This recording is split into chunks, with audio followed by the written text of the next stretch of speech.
We'll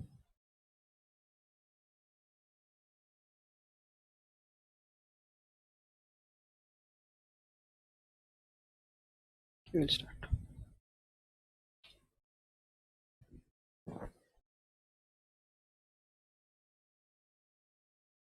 Hello, everybody. I welcome all of you to learning SageMath with me. And once again, I thank all of you to come to this forum and especially for amazing response to this particular initiative. So before I start this session formally, I would like to once again thank everybody who have helped me in putting up this show. I would like to mention especially one person, Professor Chetan Shirore from KTHM College, Nashik. He has really worked very hard and create apps, websites, and put, all these registrations, etc. Everything he has done. So he has done a lot of work. So once again, I would like to thank him for this. Uh, so as I mentioned earlier, my aim here is to initiate all of you to learning Sage in this 6 weeks, and I hope at the end of the 6 weeks you will be confident in using Sage for your work, whether you are learning mathematics as a student or you are teaching mathematics, or in case you are interested in uh, solving problems which arises in research. Okay, that's my aim. Let us see how far I succeed. So I hope all of you have watched the video that I shared, two of them. One was on very basic introduction to Sage, and the second one was installation of Sage in various platforms. Uh, so I hope all of you have already installed Sage in your system. Whichever system you have, either you are using Linux operating system or Windows operating system or Mac, or in case you have none of these or you don't have any laptop, I hope you have figured it out how to use Sage online. So that also I had explained in the last video. But when I start once again, I will just tell you how to uh, use Sage online. It can also be used from mobile, so I'll just explain a little bit in the beginning. So in the announcement, if you have noticed, I had said the lectures will be during 3:30 to 5:30 p.m. 2 hours, but I will not go up to 5:30. I had said 2 hours because in case there are some technical glitches in the beginning, one has to kind of spend some time to in order to take care of those things. Luckily, I think everything is working fine, so that's good. So let me first tell you what is my plan in this 12 lectures that I plan to do with all of you. So mm, let us say in the today's lecture, that is lecture 1, I'll just tell you very basic introduction to SageMath, and in the second lecture it will be looking at how to plot various functions, two-dimensional, three-dimensional functions. Then I will also look at very basic programming in Sage.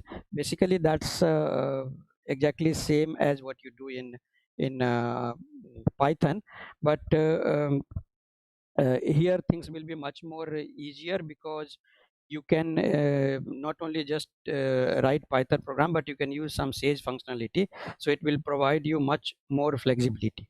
Okay, in the next couple of lecture I'll look at one variable and two variable calculus. Of course you can't expect that I will be able to cover all the concepts in one variable and two variable calculus in these two lectures, but I'll just tell you what the basic things.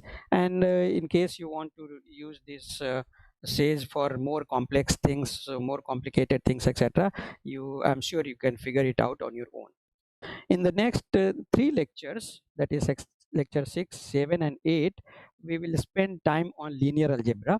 I generally find this Sage is very good in linear algebra, and there are also several help available in this. So I'll spend basics on linear algebra, including some applications. I'll also look at little bit of solving differential equations in Sage, and then last two lectures I will spend on group theory, basic group theory. So that will also tell you how this Sage math can be used not only for numerical computations, but also working with objects which are defined on abstract domains. Okay, so that's basic plan. In the last lecture, I will look at some other things depending upon your response, and I will also recap what we have done in these lectures. So that's basically my plan. I hope all of you will enjoy these sessions. And of course, I forgot to mention, as you can see here, there will be some assignments, and let us say I'm also planning to have some quizzes, but at present I'm not sure how it will be conducted with so many people who are participating in this event. But I will try my best to kind of deliver whatever I have promised. So let us hope everything will work properly. Okay, so let us first start. Let me first go to the Sage official website. So this is the official website. I'm sure all of you must have already seen. You must have downloaded Sage and also installed, or at least you must have seen how to use this online. Okay, so first let me just briefly tell you once again how to use Sage online in case you are unable to install in your system, or you don't have a laptop or desktop at your home. Okay, so let us see. So there are, as I mentioned, there are two ways in which you can use SageMath without installation. One is if you just go down, and then you see here there are two things. One is CoCalc SageMath Cloud, and the second one is SageMath Cell. So this SageMath Cell is let me click here. So this is what it opens, and of course this is also embedded in the app, if you have noticed. So these computations you can do from the app also. Okay, so this is a cell in which you can type any command, and you can click on evaluate to get the output. So if you just go down and try to read what is this all about, it tells you that Sage Math Cell project is an easy to use web interface to a free open source mathematical software system, SageMath, and it can be embedded in any web page, and it gives you instructions also how to do it. So not only you can use Sage, you can do any computations on in this particular input cell, but you can also embed in case you have your own home page or your department home page and things like that. Okay, so here how do we use this? So you just type any command. So let me just to begin with, I say add two numbers. Let us say if I want to add 275 and plus in between, let us say 750 743, and then you simply say evaluate. You will get the output. You can see here the output has come to this, and if you want to, let us say I have a number n, which is, let us say, some 739, and I want to find, let us say, uh, n to the power 5. So this is the command to find n to the power 5, and if I ask it to evaluate, you will get the output. You must have noticed only the last output it gives you. So if you want to see the output of the previous evaluation, you may need to put print command. So if I say print here, uh, in this case you will see this output also, but here there is no actually output. It is just stores 739 in a variable n. Okay, so let me just evaluate. Yeah, so you can see here the first output was this, second output is this. Okay, so and in once you have finished these calculations, maybe you can just copy this all these commands and put it in your any text editor. You can put it in Word in case you are using Word, Microsoft Word, or LibreOffice, anything. Okay, so this, so that these commands will be there with you. Okay, so this is how you can use Sage without installing in your system using SageMath cell. Okay, so this is fairly simple. It doesn't require thing, and also it is quite fast. Okay. Next, let us look at how we can make use of Sage uh, using co-calc. So let me just go back, and if you notice, since I have gone back, if I again go back to Sage Math one cell, whatever syntax I have typed, that will be lost. Okay, so it again you will get a blank slate, blank cell. So that is why I said that you must copy these commands in some file and keep it for your future references. Okay, so now let us go back to co-calc, and if I click on this co-calc, this is what it will open in a new tab. And yeah, so this is what in fact I created sometimes back. I was just experimenting, I created something. So it already says that you have created a welcome to CoCalc 5 hours ago, but I mean I'll wait. Okay, but you can create any project. So if you notice, it doesn't require any login ID to begin with, and more more importantly, it will also work from mobile. I had forgot to mention in my introductory video, but you can also run this from your mobile. Okay, of course, typing commands etc. in mobile will not be as convenient as it is in from your laptop or from desktop, but in want of resources, you can uh, uh, do this from your mobile. Okay, so you can just click on this and it will start, or if you want, you can sign in, or if you have already created,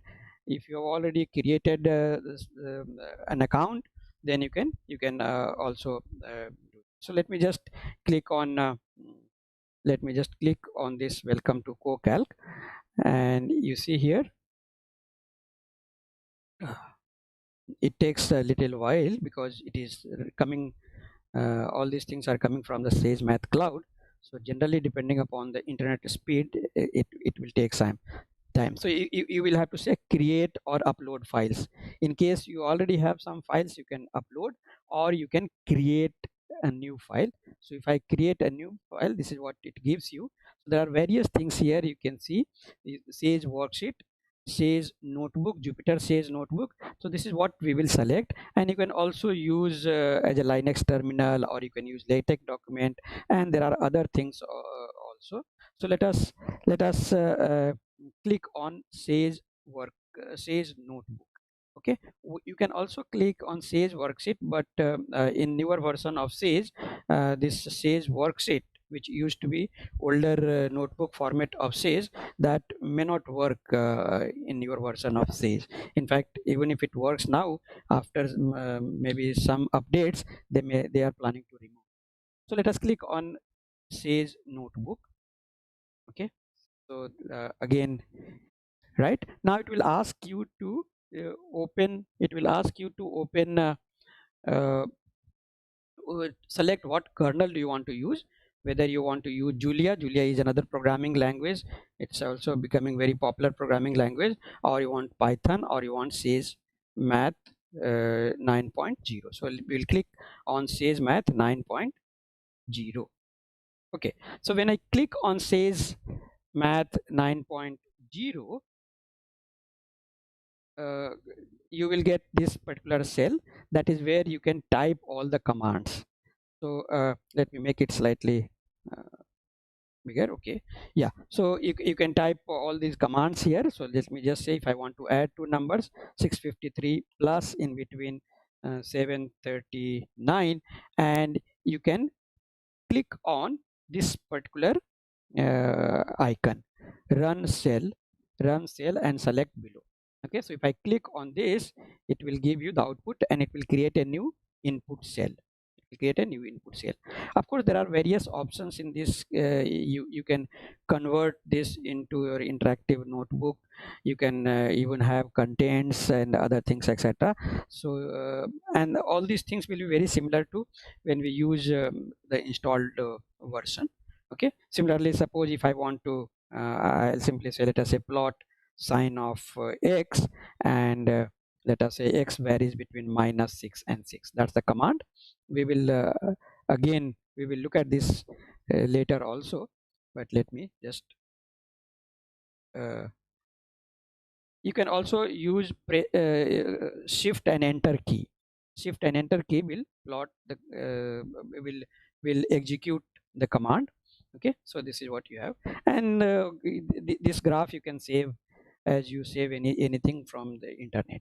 Okay, and various other things. So this is how you can make use of co-calc. But I would suggest that you sign in, so that you can create several worksheets, etc. Everything will be available, and you can access this from anywhere. As long as you are connected to the internet, you can access all these notebooks, etc. Of course, I must tell you that this uh, version of Cocal which we are using is a limited version. You can see here there is a memory provided, free memory provided, this much, etc. But in case you want to use it for doing lot of work, and you want to use it for doing the classes, etc., you may have to pay some subscription charges. Okay, so that in fact, I was initially planning to kind of organize this by subscribing to this co-calc, but then I was not sure whether people will be willing to pay that subscription charges, because it depends upon the number of users. So in any case, I decided not to explore that, and we will do everything which is from the installed version, and whatever it is available freely. Okay, so let me now go back to the second part, where in case you have installed SageMath in your system, whichever is your system, Linux, Windows, or Mac, how you start it. Okay, so in Windows it is fairly simple. As I said in the last in the introductory video, it will create three icons on your desktop. It would have created three icons on the desktop. One icon will be SageMath 9.0 dot notebook. So that is what you should double click. Click on SageMath 9.0 notebook. At present, leave the other two shortcuts that it has created. We will work with SageMath 9.0 notebook shortcut. So you just double click on that, it will start SageMath in a browser. Okay, so now whatever is your default browser, it will start SageMath in that. Sometimes I have noticed that in case you have Internet Explorer, it may have some issue. So in that case, I suggest that you can install Chrome browser, and there it will work quite fine. Okay, so that is how you can start in Microsoft. If you are using Mac operating system, then again it is fairly simple.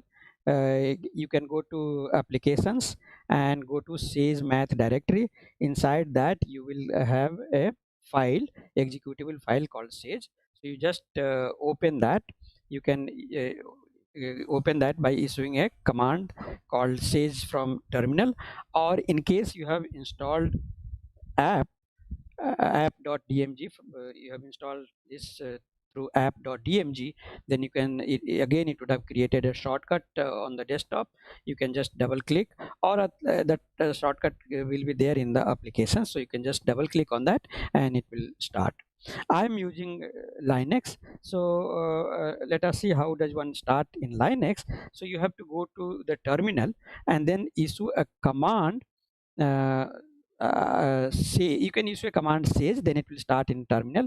But if you want to start sage in a browser through Jupyter, then you can give this command sage space hyphen n and then Jupyter. You can also say IPython, that will also work, but sage space minus n Jupyter is a command that will start sage kernel, and it will open a uh, uh, open in browser. Jupyter will open in a browser. Okay, so now let me go to the browser. So this is what you will see. You see here Jupyter, and these are your files in that particular directory, whatever is your directory. My I have created a directory in which I have started this command. Okay, so yeah, so these are the some files I already have. Okay, now let me see. I'll how do I start a notebook? Okay, so you have to go to new, click on the go to the right, on the right hand side there are two things, one is upload and other one is new. So upload means in case you already have some file, says notebook file, or some other file which you want to upload in browser, you can click on this. But we will click on new.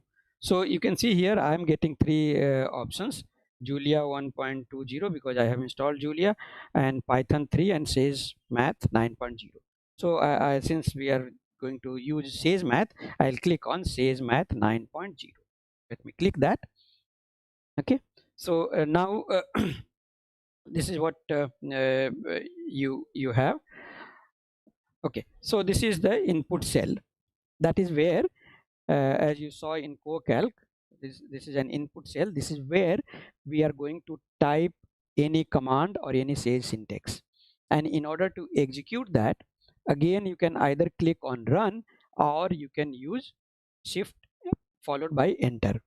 Keep shift key pressed and followed, and then press enter key in order to execute. Okay, so there are several menu here and icons. Let us see. First let me go to the top. So when you go to the top, it says untitled one. Okay, so that is the file name actually. That is the default file name it has given, untitled one. So let us give some file name.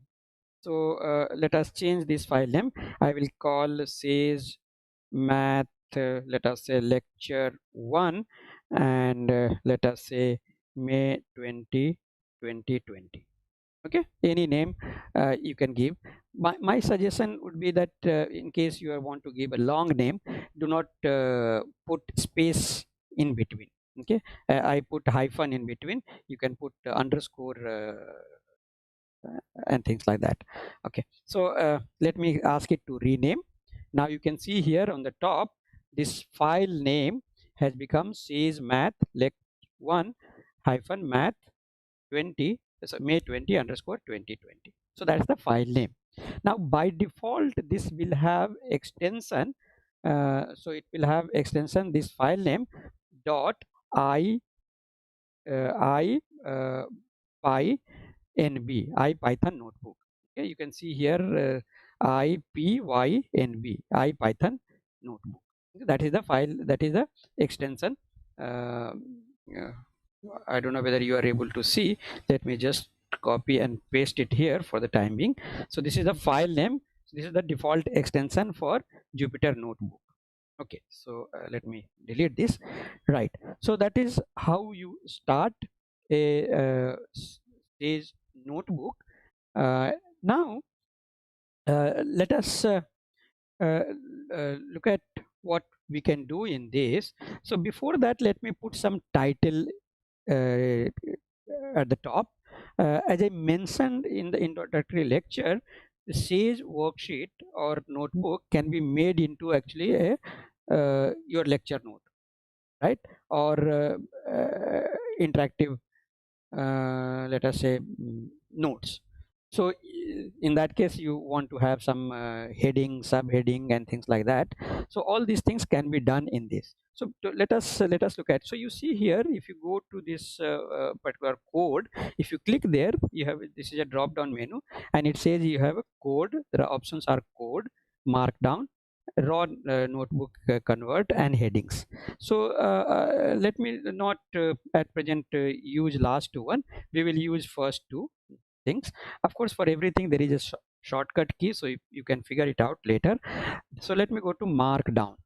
Okay, now this is a markdown. That means it can accept a comment. I can write anything, any text here, including LaTeX expressions, okay, including LaTeX codes. So let us say, let me say, so we will use one hash and then space, one hash space. Remember, we'll have to give one space, and then we'll say introduction to Sage Math. Okay? Introduction to Sage Math. Okay, and now let us run this, or let us when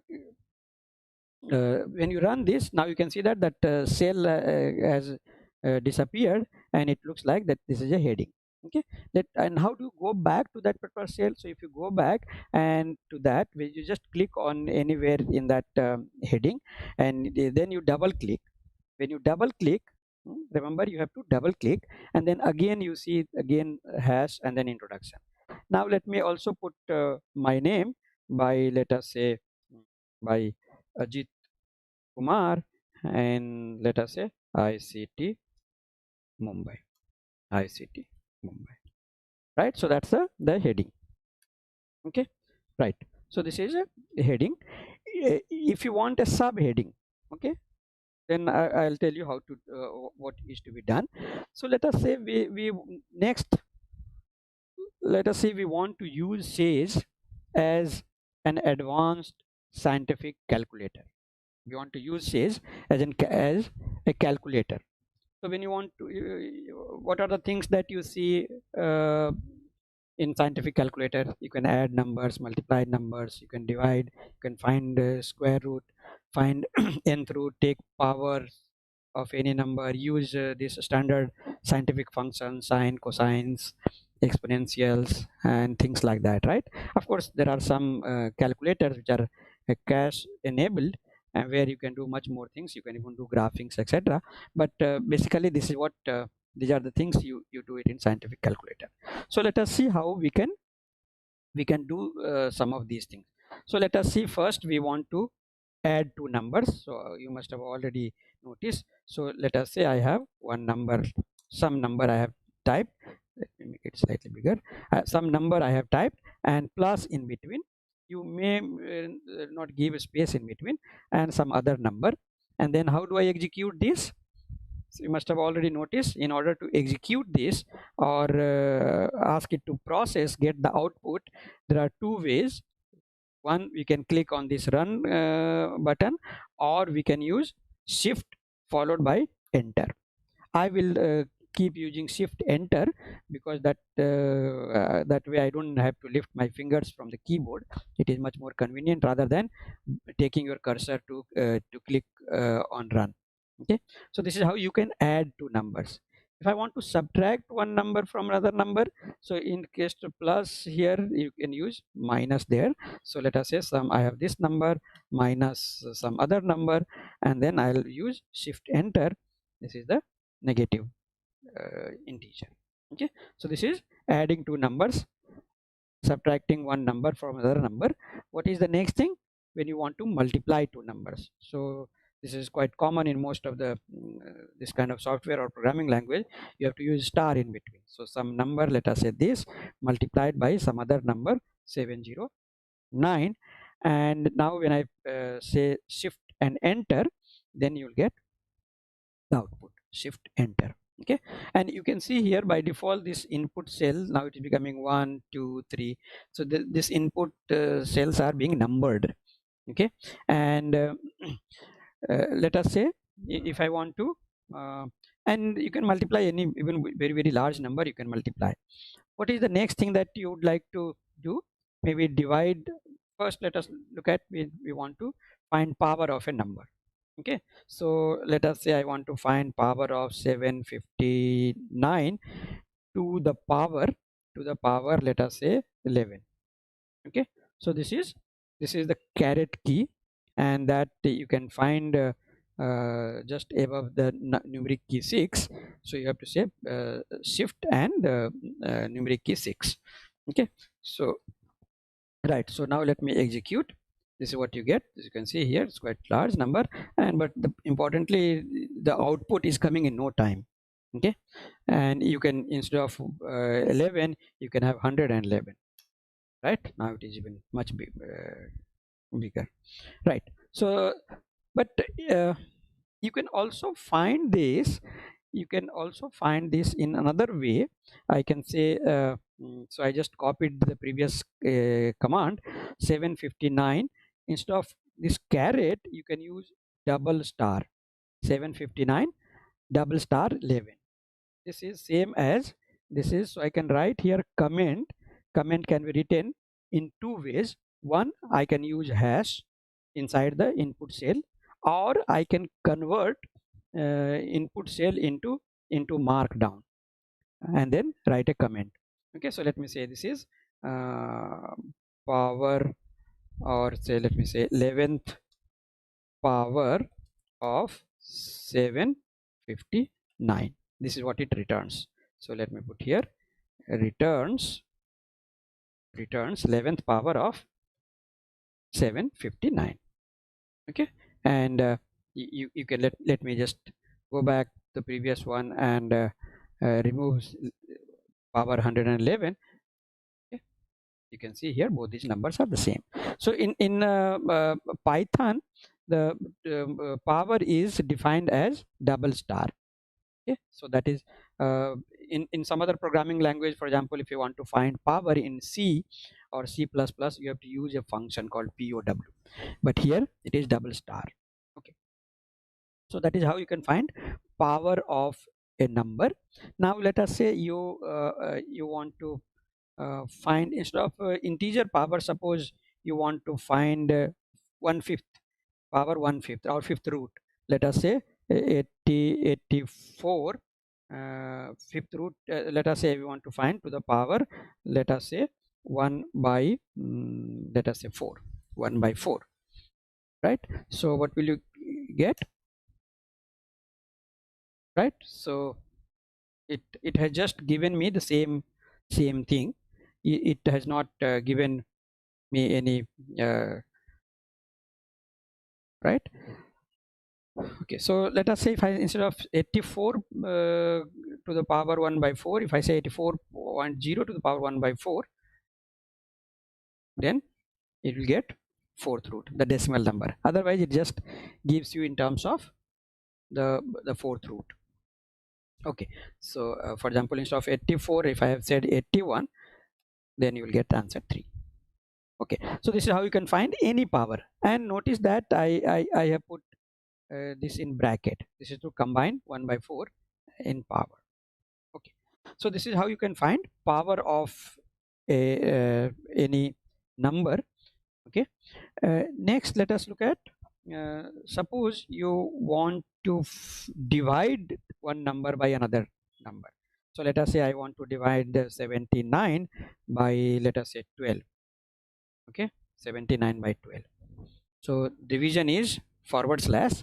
So you can see here it has returned me the same thing, 79 divided by 12. So is this what I wanted? If the answer is yes, I would be happy. But I'm sure you may be looking for not this, because this has just returned me a rational number, integer by integer. So if I want a decimal number, then there are multiple ways of doing. Instead of 79 by 12, I can make either numerator or denominator instead of integer I can make a floating point number. So if I can say 12.0 and then press enter, you will get the decimal number. Of course it prints the decimal number up to certain number of digits that can also be increased or decreased. Okay, so this is one.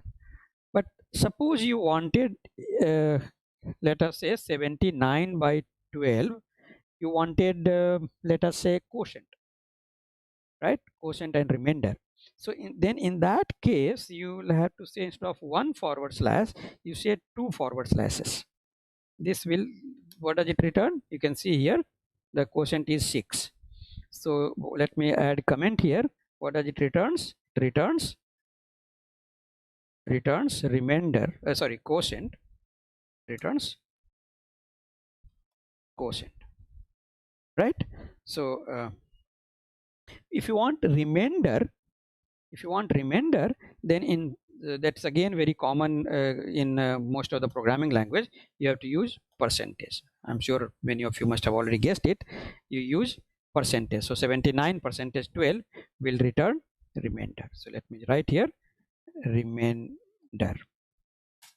Okay, and you can see here this comment which we have written, that is not appearing in output. It is just entering comments in any programming language is very important. It increases the readability of the program. Even if it is your own program, it will be useful, but in case somebody else is reading your program, they would know what kind of codes that you have written, what is this particular code meant for, and all that. Okay, so this is how you can find quotient and remainder. You can also find quotient and remainder both together using some command that we will come to it later. Okay, so we have seen basic operations like addition, multiplication, subtraction, division, and taking power. Okay, so these are the very basic in any simple calculator you will have. So this is okay. Next, if you have noticed, so far we have used only the round brackets, we have not used other brackets.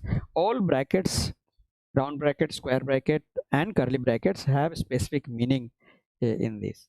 So so suppose I want to multiply, let us say 17 multiplied by let us say 68 plus 72, 68 plus 72 multiplied by 17. So if I, this is how you can combine things together. And now let me just press enter. It has given me some error. Okay, what is the error? You can see here. So you will get especially in the beginning you may encounter a lot of error. That is fine, you don't get bogged down by the error. You should make error your friends. Actually from error you learn a lot. So generally you should look at the last thing will give you what kind of error it is. It says that object is not collabed. So here the mistake which we made, instead of we should be putting here star, that is a multiplication. That was the mistake. Okay, so it looks like that 17 is a function on function. It treated as a function, right? F of something, that something argument you always write in bracket. So that is the problem, that was the problem. So when I click on this, okay, now it will get you output. So you have to write multiplications etc brackets at proper place. That is very important. So in case you get, and especially in the beginning, lot of mistakes you will make, and you will have to face this problem. So whenever you get error, try to read that error, especially the last line etc will tell you exactly what is the problem, and I'm sure most often you will be able to figure it out what is an error. Okay, right. So let us go to what else we can do here as far as scientific computations is concerned. So now let me go back to the top. These calculations which we are doing, we are treating let us say Sage uh, as a calculator. So let me put a heading, a subheading for this. So I'll go to the top, and then I will insert one cell in between. After that, the heading I will insert. So how do I do that? You can use this, you can press on this insert plus sign here, this icon, or you can go to insert, and then it will tell you whether to insert above or below the current cell. So I want to insert below, so I will say click on insert. Now you can, this cell is has appeared. Now I will again convert this into markdown, right? So this introduction to SageMath was my heading, or you can think of this by this is a section. Now I want a subsection.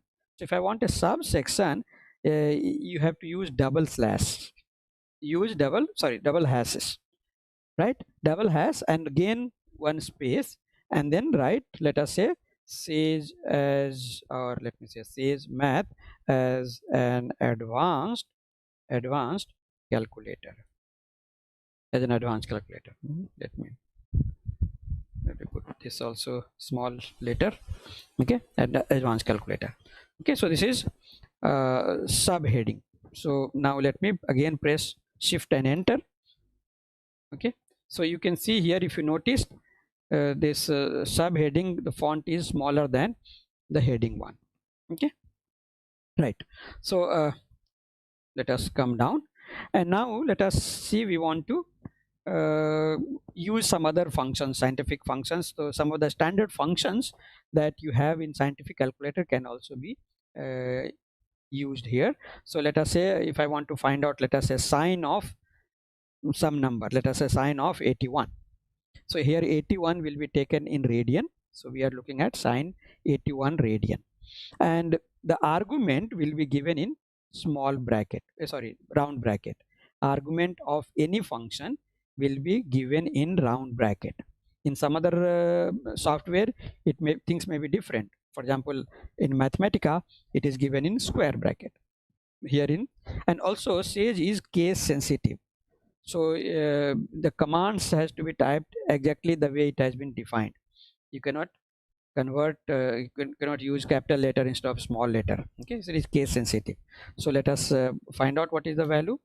Okay, so again it has returned the same sine 81. That's not what we wanted.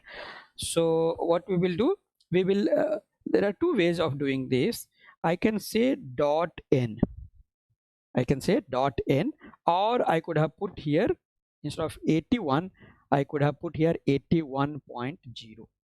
Okay, so when I say dot n, it finds the numerical value, and let me find out. Okay, so it says that it is negative 0.062988 and so on. You can, so this is another way of finding the numerical value. Okay, dot n stands for numerical. You can even mention how many digits you want. Let us say, if I say digits is equal to, I'll say 20. Now you can see here the precision level has increased. Okay, so this is, so the sign is like this. Similarly, I can say what is cos of let us say minus negative 5.3. I can say tan of something, let us say 2 or 1 by 2.0.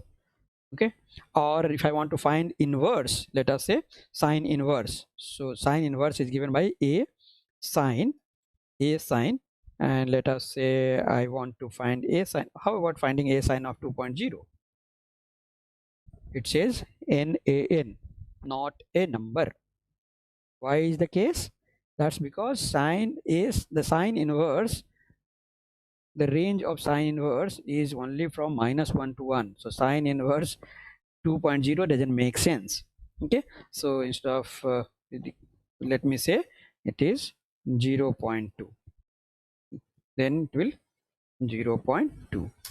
Now it will find a number. So this is sine inverse. Similarly, cos inverse will be a cos, tan inverse will be a tan, and things like that. Similarly, if you want to find exponential, the command is exp. So exp of, let us say, if I say exp of 1, or let us say 1.0 to get numerical value, this what does it returns? It returns exponential, or or let me simply say it returns Euler number. This is what is Euler number, right? So you can see here the value is 2.7182. It is irrational number, so you can get as many decimal places as you want. Similarly, uh, you can find out value of pi. So this is pi is small p small I, okay, but it doesn't give you the value. If I want the value, then I'll say pi dot n. Pi dot n, this will give you the numerical value. Pi dot n will give you numerical value of pi up to certain number of decimal places. Again, you can change the decimal places. Digits is equal to, let us say, if I say 50. Now you can see here so many decimal places you are getting, right? So this is how you can find numerical values. So this exponential, pi, etc. are constant. There are other constants which are also part of it. For example, you must have you may be knowing what is called golden ratio. So if I say golden and press tab, gold and press tab will automatically auto complete the function starting from gold. So golden ratio, again I have to say dot n. This golden ratio value is 1.618033 and so on. Okay, this is also a irrational number, golden ratio. I'm sure you must be knowing, most of you must be knowing what is this golden ratio. So this golden ratio is actually the limiting case of n plus 1 Fibonacci number divided by nth Fibonacci number. Okay, so there is an inbuilt function to find Fibonacci number. So let me press write FIB and say tab, press tab. Then you can see here it gives you option all the functions that starts from FIB tab. So it is also always keep in mind that whenever you have some function which you don't remember, or if its name is big, then you should not be trying to type everything. You can type first few key characters and then press tab, and then you can auto complete. If I suppose if I wanted the other one, I can use the arrow key in order to go up and down. So I'll use Fibonacci, and let us say Fibonacci, what about Fibonacci 0? So it is 0. What is Fibonacci 1? This is 1. If I say Fibonacci, so nth Fibonacci, 0th Fibonacci number is 0, first one is 1, and second one will also be 1, and third one will be 1 plus 1, which is 2. Fourth one will be the sum of the last two, which is 1 plus 2, which is 3, and so on. So if I say what is Fibonacci number 11th, that is 89. Okay, so this golden ratio actually is a limiting case of n plus 1 Fibonacci number divided by n Fibonacci number. You can think of that as a sequence of n plus 1 Fibonacci number divided by n Fibonacci number, and this sequence actually converges, and the limit of this is called golden ratio. The golden ratio has lots of applications. Actually, you can just Google it and find out what are the applications of golden ratio. Okay, so let us say I want to find out, let us say Fibonacci, let us say for example how about 21th divided by Fibonacci 20. So if I do that, of course I need to find the decimal number, so I will say dot n. Now you can see here 6.180. This is quite close to what actually is this. So so if you take n higher and higher, you'll get much better approximation, right? So similarly, you have another constant called I think Euler gamma dot n. So this is another mathematical constant. I am not sure whether all of you know this, but this is a constant. In if you have done real analysis course, you might have come across this constant. Okay, so this is how you can make use of some of the standard scientific functions, and of course we will come across many functions as we go along, right? So this is what we wanted to I mean, this is, let us say, all these things we are looking at Sage as an advanced calculator. Okay, scientific calculator. So I'm sure now you don't require any scientific calculator. Sage can do all these things, all these whatever you can do in scientific calculator and much more, of course. Right. So now let us look at how to define variables. Okay. So actually this is very standard in most of the mathematical softwares and programming language. So there are certain rules for defining variables. So let me again put subheading. How do I put subheading? Can somebody help me out?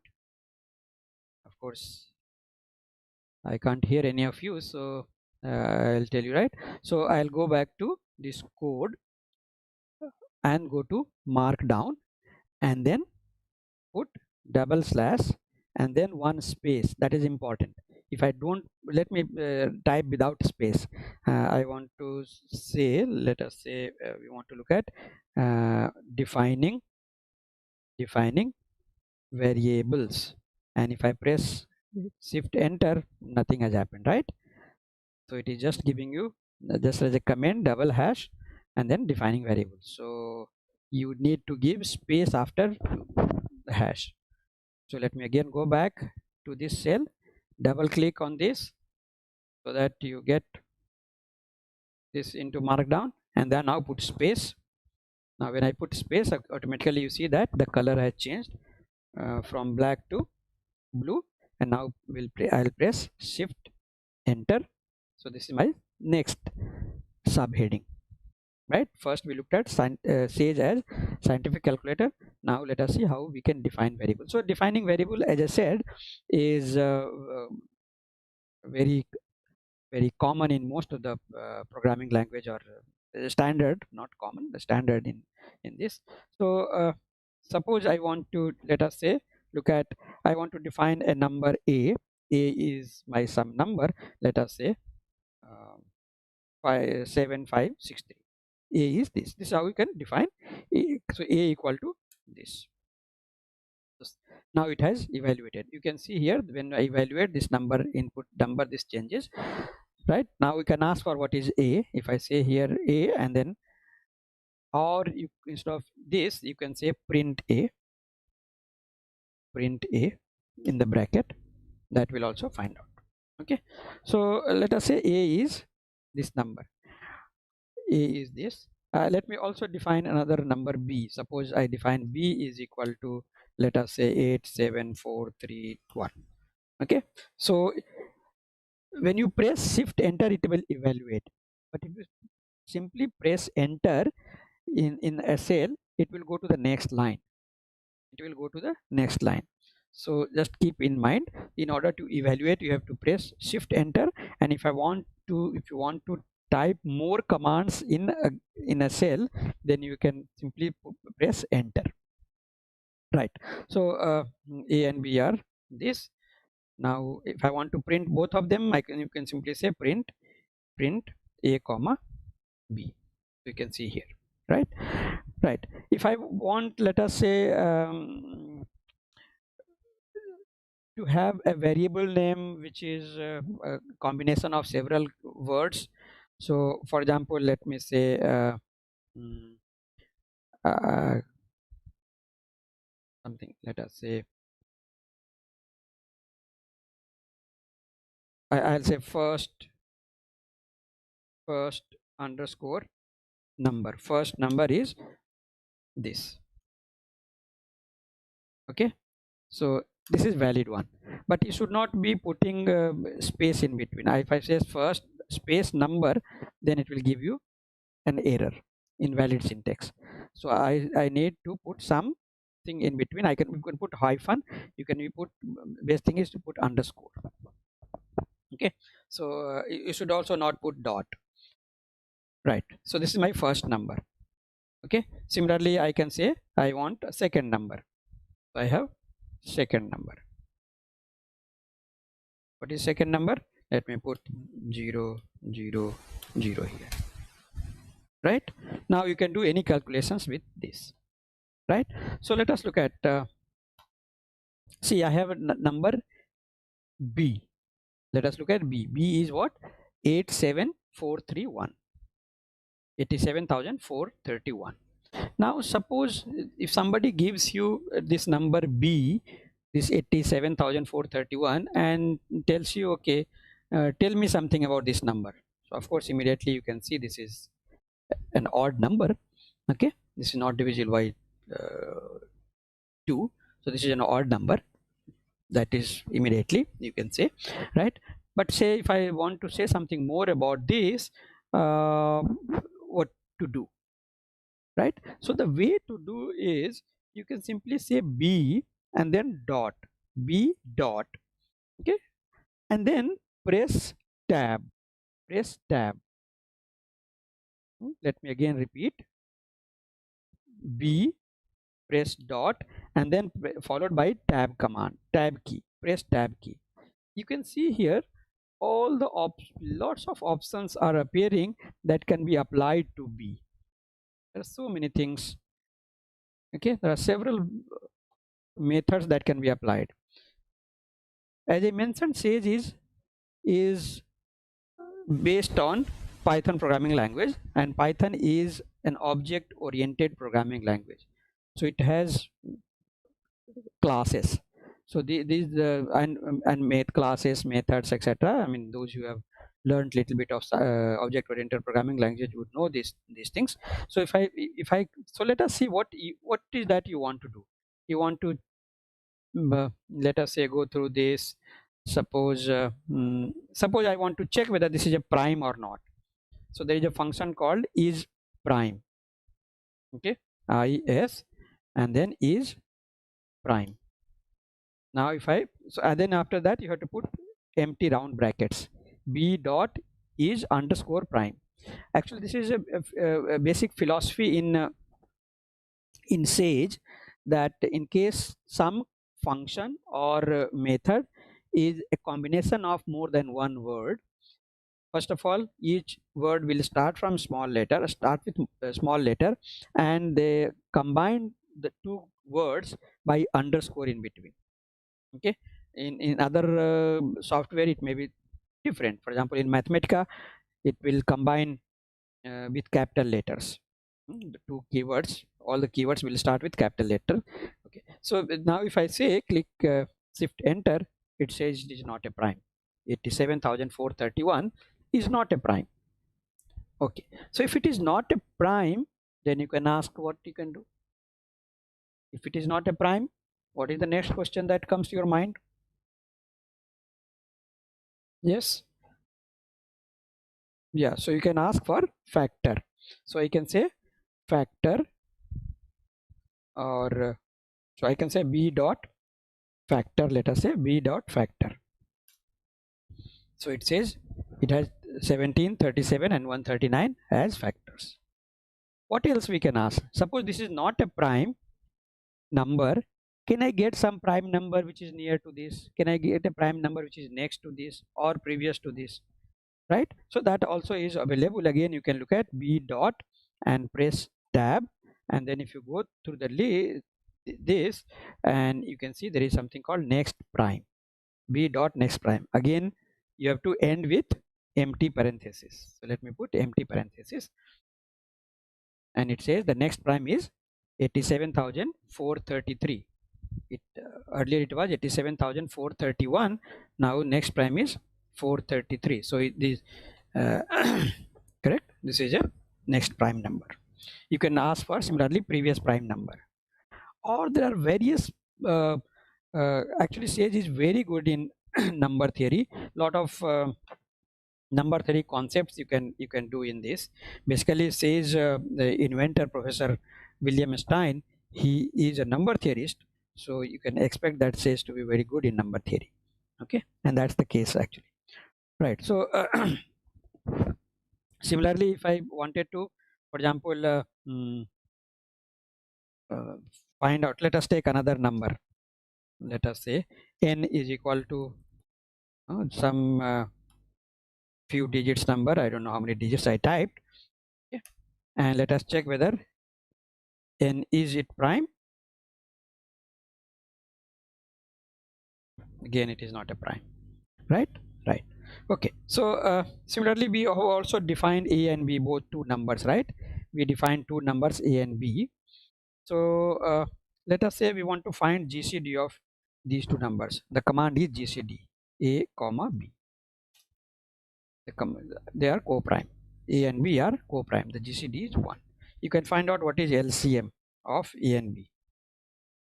Okay, the LCM of a and b is this, right? You can even so if,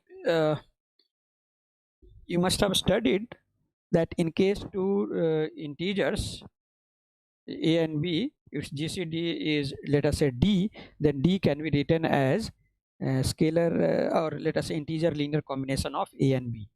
Let us say d can be written as some x times a plus y times b. That goes under some goes under name called Biot's identity. So suppose that can also be done. So if I, instead of GCD, if I say x GCD of a and b, x GCD, you can see here now the error, I did not give the proper name. XGD is not defined. So in case you make some mistake in the function, it will give you an error.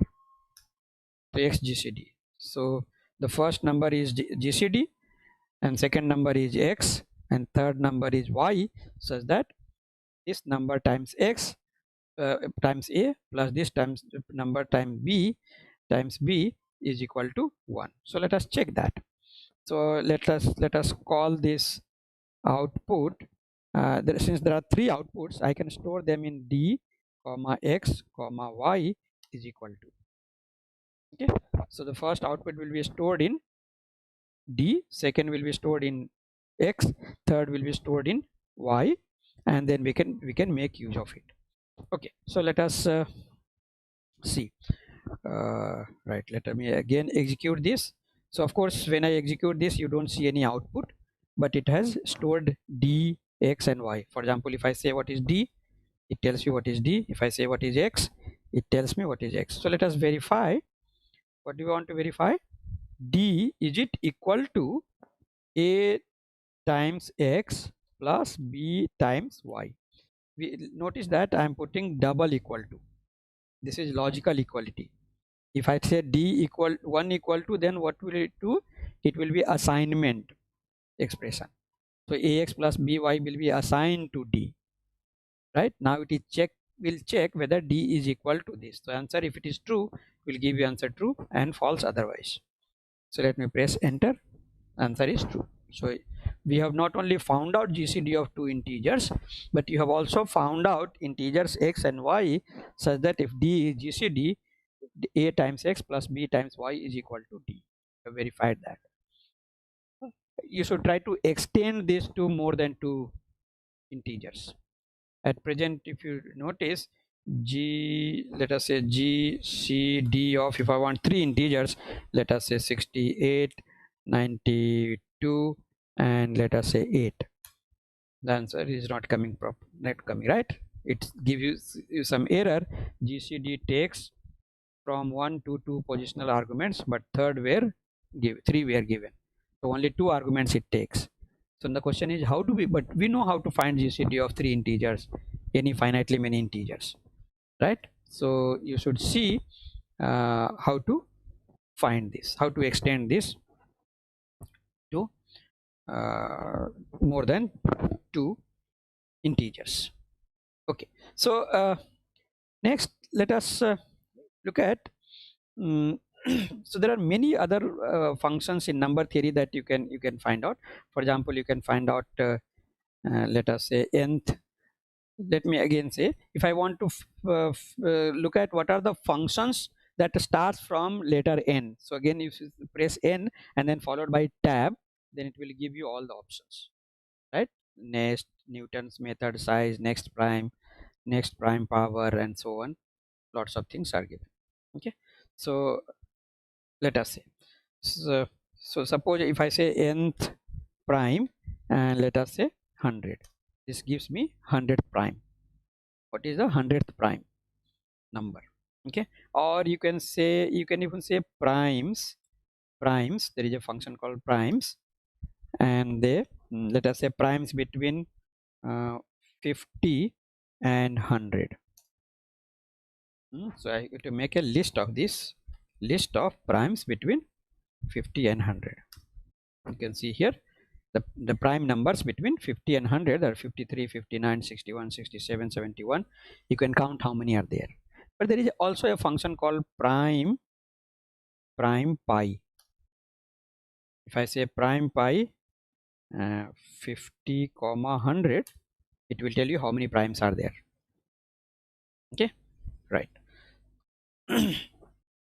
So and there are the results on number of primes and things like that. So those who are interested in number theory or have done number theory course, I uh, request you to look at all those concepts and see how you can explore number theory concepts from Sage. It is very easy actually. Okay, so let us say uh, you can even find out Euler-Phi function. Euler-Phi function. Let us say Euler-Phi function of let us say 10. So what does it give you? Number of integers, positive integers, which are co-prime to 10. Starting from 1 to 10, all these integers which are co-prime. If I say Euler-Phi 100, there are 40 integers which are co-prime to 100 and things like that. So a lot of things that you can find out. Next, let me tell you how to define functions. How to define functions. So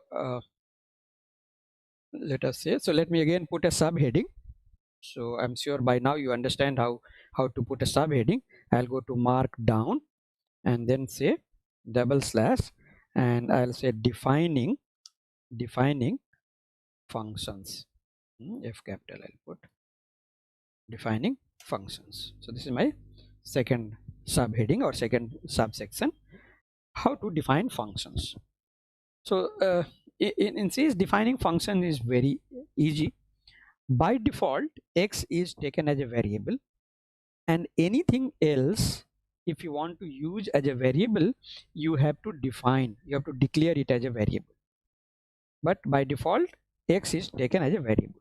So I can define, for example, let us say f of x is equal to let us say sine of x square times let us say exponential of minus x plus 3x plus 1. Some function I have. Okay, so this is a function you have defined. Now you can evaluate what is f at for example 2.1. It will give you the answer, right?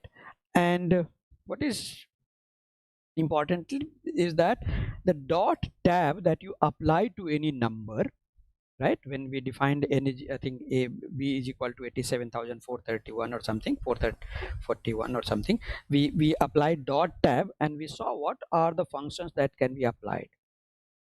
Okay, so as a beginner you should try to go through one by one and see whether it makes sense. If not, it doesn't make sense, you can take help on that. I'll tell you how to look for the help. So if I say n here also I can say m f and dot tab, f dot tab, f dot tab will tell you what are the things that you can apply. You can find derivative, diff, differentiate, you can even integrate. All these things are possible. Okay, you can so you can say f dot diff. By default it will find first derivative.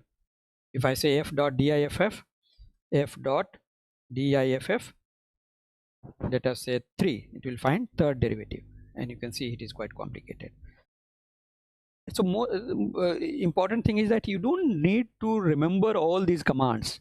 Dot tab, remember dot tab is very useful command, right? Very useful option, and that will help you all the time. So you don't nobody can remember the thousands of syntax commands, etc., that is there in Sage. Even the Sage inventor or the one who has designed this will not remember all the commands. Okay, but you can find out. So you don't have to remember all these things. So as I said, by default, when I want to declare a function in of x, you need not declare x as a variable. Anything else you have to declare. For example, if I want to say g of t is equal to, let us say, t to the power 3 minus 2 star t plus 3. Now if I say g of 0, yeah, it finds. So it by default it here t also is accepted. I think there is some change in the newer version. Earlier you had to declare, but in any case, let us say, okay, if you want to define, but in any case it is good idea to declare the function. So how do I declare t as a variable? You have to say var and single quote or double quote t. Now t is a variable. We have declared t as a variable. If I want to declare function of two variables, let us say var, one variable is x, another variable is x, and I have function, let us say h of xy. This is equal to, let us say, sine of x square minus y square, right?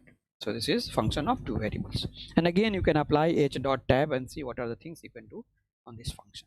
So that is how you can declare a function of one variable and multi-variables, right? uh, so let me tell you another very important function called solve. And this solve function can do multiple things. It can solve one equation in one variable, system of equations, whether linear, non-linear, and several other things. Okay, so let us say we want to make use of this Sage, this function solve, but we don't know how to use it. This is the first day you are learning Sage and you have no idea how to use it. So then how do we take help? So there are multiple ways in which you can take help. One, you can ask, you can type solve and then one question mark, either one question mark or two question marks. So let me so solve followed by question mark and press shift enter. It will open a help document. You can see here there is a help document. It explains what is this and along with some example. So below you see some example, and you can just copy paste this example in your notebook. Okay. There are so many examples, any one you can use, right? There are so many things,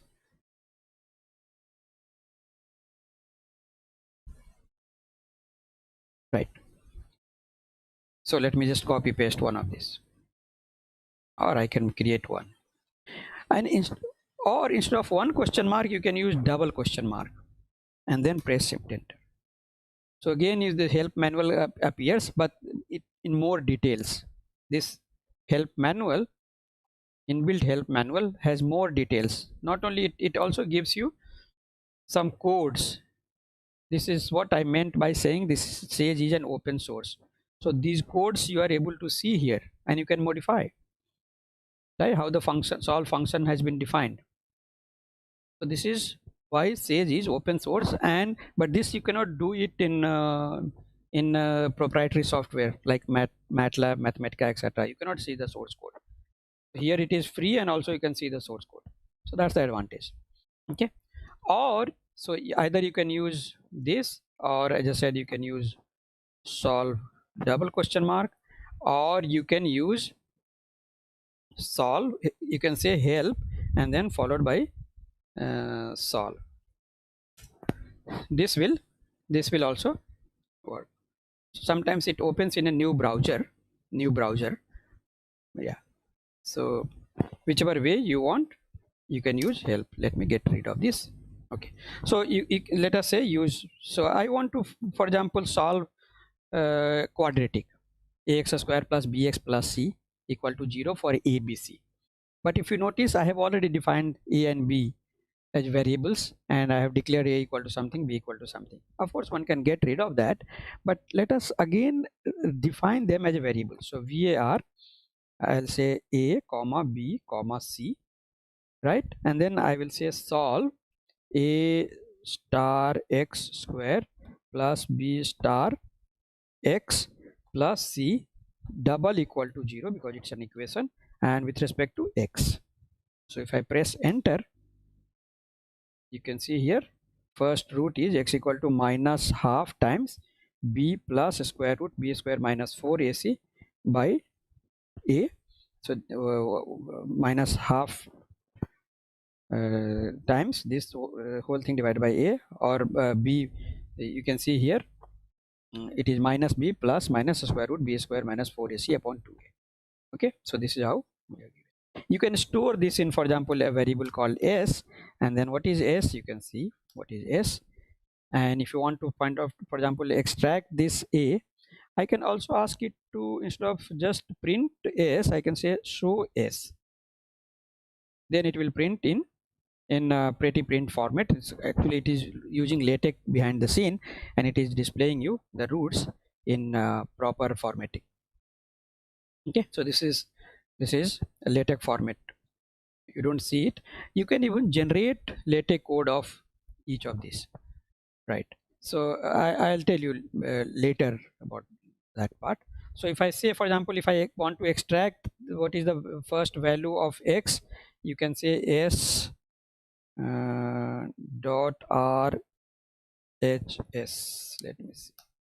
No, I have forgotten. So r h s of s. No, wait. This is a list, so I'll have to say s of 0. This is the first thing, and RHS of that, RHS. Yeah, that's the extracting the value of the first one. Similarly, if I want to extract the second one, I'll have to say this, instead of 0, I'll have to say 1. Okay. So that is how you can extract the value. Later on we will see more convenient way of. So this is how you can take help on any function that you are not aware in the beginning. And so when you take help initially, as a beginner, you should always try to take help on whatever functions you are using. Just read around that function, so that you will exactly know what is this function all about, how it can be used, what are the options available with these functions, etc. So all these things you will be able to very easily see, right? So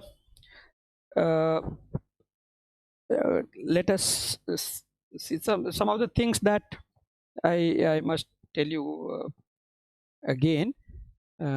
So I don't want to just teach you too many things to begin with, because you also need to practice these things. And when you're practicing these things, I ask questions, right? Try to do answers, look for help. So let me tell you, I told you help using question mark or double question mark, or using help, but there are other help available. So for example, you can click on help and see the documentation, Sage tutorial, Sage documentation. So if I go click on Sage documentation, if you are connected to the internet, it will take you to the help manual. Now you can go through this. So here you have a tutorial, thematic tutorial, then you also have reference manuals, right? So if I click on reference manuals, there's so many reference manuals you have. So for example, if you are interested in linear algebra, and you can click on all these things. If you are interested in calculus and analysis, you can click on this. For example, let me just click one of these, or if you're interested in statistics, like this, and so many things: graph theory, combinatorics, geometry, topology, number theory, so many things. Suppose if I want to click anything, or programming interface, so many documentation you have. Let me just click one of these. For example, let me click sets. So click on sets, a Cartesian product of sets, family of sets, sets, enumerated sets from iteration, and many things. So if I say click on again sets, it gives you an example where you can even copy paste these examples in your notebook, right? So this is actually, you don't require to begin with, in order to learn Sage, you don't require any book. If you are interested, if you are willing to invest time, and I'm sure all of you are willing to do, that is why you have you have registered to this particular event. So I'm sure all of you are willing to invest your time. So all you need to do is you just decide that, okay, I want to do something. Let us say I want to do something in graph theory. I want to look at graph theory help manual and start exploring. If you know the graph theory, you can do that. If I want to do something in, let us say, linear programming, what can I do? Look for this and try to do. So that is in fact how I have learned many of these things. I have not had any privilege of attending any classes, or somebody kind of holding my hand and teaching all these things from the scratch. Okay, so you just decide one day. I think the best thing, especially for the teachers, if you want to kind of use Sage, the best way is to decide, okay, in the next semester I am going to show my students Sage notebooks or Sage worksheets for each of my class that I do. Okay, and that's it. I'm sure you will be able to find out something or the other for each of your class. Okay, that is what it just requires one decision on your part, right? Okay, so once I you have for example, let me go back to the Sage worksheet. Once you have finished the entire sessions, all these things, let us say I don't want to do anything more now. So now what are the things that I can do? You can say by default, this file will be saved in SageMath hyphen lecture 1 hyphen May 20 underscore 2020 dot IP